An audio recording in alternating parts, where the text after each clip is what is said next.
ভাইরে ভাই কি বলবো, ফেসবুকের মানুষের যে এত মানে কি বলে এত দাম, সেটা আসলে ফেসবুক কন্টেন্ট ক্রিয়েটর যদি না হইতাম তাহলে হয়তো বুঝতাম না।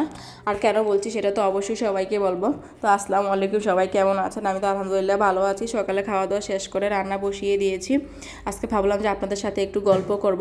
আর এখানে হচ্ছে সাবিহার জন্য রান্না বান্না করছি, কোনো মশলা টশলা না দিয়ে, শুধু একটু হলুদ, এলাচের গুঁড়া, তারপর হচ্ছে গোলমরিচের গুঁড়া দিয়ে এভাবে মাছটা রান্না করছি। আর যেটা বলতেছিলাম যে ফেসবুকের আসলে মানুষ এতটা চালাক কীভাবে হয় বলেন তো। জাস্ট হচ্ছে আপনাকে বলবে যে আপু একটু ফলো দাও, একটু আমি সাথে সাথে ব্যাক দিব, নোটিফিকেশান পাওয়ার পরেই ব্যাক দিব। আপু দেখো ফলো দিলে সাথে সাথে ব্যাক দিই কিনা প্রমাণ দেখো, মানে এরকম বিভিন্ন মেসেজ আপনাকে দিবে। দেওয়ার পরে হচ্ছে আপনি তো বিশ্বাসই করবেন। আবার সবচেয়ে বড় কথা হচ্ছে কি বলা জানেন, যে আপু আমি নিয়মিত তোমার ভিডিও দেখি, তুমি খুব ভালো, তোমার ভিডিও আমার অনেক ভালো লাগে, এরকম অনেক ধরনের কথা বলে আপনাকে পাম দিবে। তো দেওয়ার পরে হচ্ছে আপনি তো বিশ্বাস করবেন। করার পর আপনি যখন তাকে ফলো দিবেন, দেখবেন যে 2-1 ঘন্টা পর সে আপনার ফলোটা আনফলো করে দিয়েছে। বাবার বাবা, মানুষের মাথায় আসলে এত বুদ্ধি যে কীভাবে ধরে আমি আসলে সেটাই বুঝতে পারি না।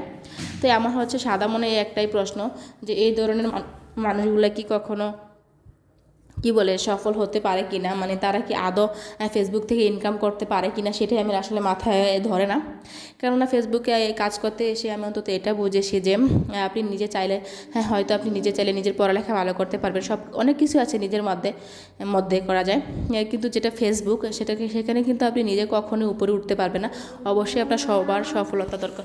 ফেসবুক হচ্ছে এমন একটা প্ল্যাটফর্ম যেখানে আপনি চাইলেই কিন্তু নিজে একা একা নিজের ফলোয়ার বাড়াতে পারবেন না, নিজের ভিউ বাড়াতে পারবেন না, নিজের রিচ বাড়াতে পারবেন না, এঙ্গেজমেন্ট বাড়াতে পারবেন না, কিছুই কিন্তু আপনি চাইলে একা বাড়াতে পারবেন না।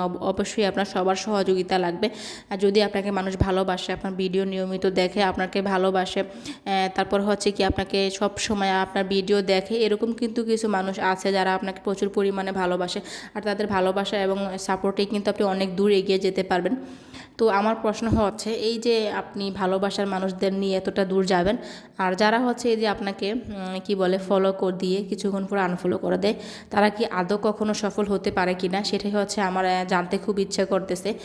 মানে তারা যে এরকম চালাকি করে বা এই ধরনের মেসেজগুলো দেয় যে ইনশাল্লাহ আপু ফলো দেওয়ার সাথে সাথে ব্যাক দিব, ও আদা করলাম, এই ধরনের কথাগুলো কেন বলে, আর বলে যখন ফলোটা নেয় তারপর ব্যাক কেন দেয় বুঝি না। মানে ফেসবুকে এসে আসলে এতটা কি বলে, যখন এগুলো শুনি খুবই ভালো লাগে আর কি। আবার মাঝে মাঝে হাসি যে মানুষ এতটা চালাক কীভাবে হয়। আসলে আমার মানুষ কতই বোকা, তাই না? আবার মানুষকে দেখা যাচ্ছে যে খুব সহজেই বোকা বানানো যায়। আর আমি এটা ভাবি যে যারা হচ্ছে অন্যকে বোকা বানায়, একদিন না একদিন তারাও কিন্তু বোকা হয়ে যায় অন্যের কাছে।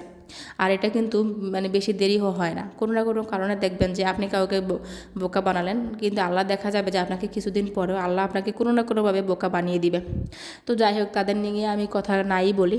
তাদেরকে আমি শুধু এটুকুই বলতে চাই যে আপনারা যদি সফল হতে চান বা নিজেও কিছু একটা করতে চান, ফেসবুক থেকে আর্নিং করতে চান, ফেসবুকের মাধ্যমে কিছু করতে চান, তাহলে কিন্তু অবশ্যই আপনাকে হচ্ছে সবার ভিডিও নিয়মিত দেখতে হবে, সবাইকে ভালোবাসা দিতে হবে, অবশ্যই বেশি বেশি করে লাইক কমেন্ট করতে হবে। অন্যের ভিডিও না দেখে কখনোই আপনি উপরে উঠতে পারবেন না। হ্যাঁ হয়তো বলতে পারেন আপু আমি ফলোয়ার কিনে উপরে উঠবো, বেশি বেশি কি বলে ফলোয়ার কিনবো, মনিটাইজেশন কিনবো, সব কিছু কিনবো।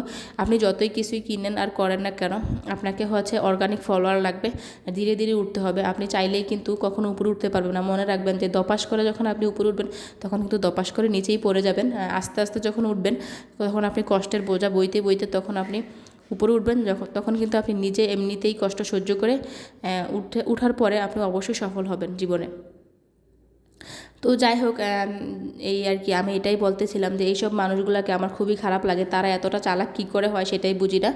তো যাই হোক, এখন হচ্ছে যে আমি সেই কথায় নাই যাই। আমার হাজব্যান্ড হচ্ছে বাজার করে আসছে, দেখেন কী কী নিয়ে আসছে। আমাকে কিন্তু সে বলেও যায় না যে বাজার করবে, সে বলতেছে যে দেখো আমি কী কী নিয়ে আসছি। সে একটা লাউ নিয়ে আসছে, বাঁধাকপি নিয়ে আসছে, বাবুর জন্য হচ্ছে ডিম নিয়ে আসছে। বরিশালে এসে আমার এই একটা জিনিস ভালো লাগছে, সেটা হচ্ছে যে মানে এখানে হচ্ছে মুরগির ডিম পাওয়া যায়, দেশি মুরগির ডিম বাড়িতে গেলে বাড়ি থেকে নিয়ে আসা যায়। উনি হচ্ছে বাড়ি থেকে একটা মহিলাকে আমরা বলে রাখছি যে কিছুদিন পর পর আমাদেরকে হচ্ছে মুরগির ডিম দিবেন সাবিহার জন্য।